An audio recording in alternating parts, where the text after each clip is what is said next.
നമുക്ക് ഈ 4 പൈപ്പിന്റെ അടിയിൽ ഈ കട്ട് ഇത് മാറ്റണം. അതാണ് നമ്മുടെ ഇന്നത്തെ ടാസ്ക്. 4 പൈപ്പ് ആയതുകൊണ്ട് തന്നെ നല്ല ബുദ്ധിമുട്ടുണ്ടാകും. കാരണം 3/4 പൈപ്പോ 1 പൈപ്പ് പോലൊന്നും ആവത്തില്ല.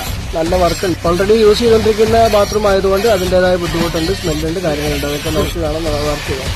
നേരത്തെ ഉണ്ടായിരുന്ന ഈ ഫിറ്റിംഗ്സ് ഇളകിപ്പോകാൻ ഇവിടെ തറ ലെവൽ ചെയ്തപ്പോൾ മണ്ണ് ഇരുത്തിയായിരുന്നു. അങ്ങനെയായിട്ട് ഇറങ്ങിപ്പോയതാണെന്ന് തോന്നുന്നു. അതുകൊണ്ട് ഉണ്ടായ ബുദ്ധിമുട്ടാണ്. അതുകൊണ്ട് ഈ പൈപ്പ് നമുക്ക് കട്ട് ചെയ്തിട്ട് ഫിറ്റിംഗ്സ് പഴയ ടീ ഒഴിവാക്കിയിട്ട് പുതിയ ടീ നമുക്കിവിടെ കയറ്റാം.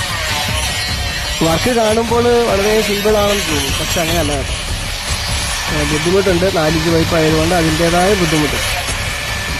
ഇങ്ങനെയുള്ള ടാസ്കുകളൊക്കെ ഞങ്ങൾക്ക് ഭയങ്കര ഇഷ്ടമാണ്. കാരണം പ്ലംബിംഗ് വർക്കിൽ അല്പം ബുദ്ധിമുട്ടുള്ള കാര്യങ്ങളൊക്കെ ചെയ്യാന്ന് പറയുമ്പോഴത്തേക്കിന് അത് ചലഞ്ചായിട്ട് ഏറ്റെടുക്കുക എന്നുള്ളതാണ് ഞങ്ങളുടെ എല്ലാവരുടെയും ഒരു ഹോബി.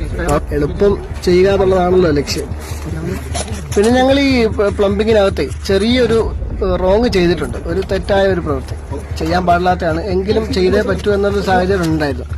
അത് എന്താണെന്ന് വീഡിയോ കാണുന്നവർക്ക് മനസ്സിലായിട്ടുണ്ടെങ്കിൽ നിങ്ങൾക്കത് ഈ വീഡിയോയുടെ അടിയിൽ കമന്റ് ആയിട്ട് രേഖപ്പെടുത്താം.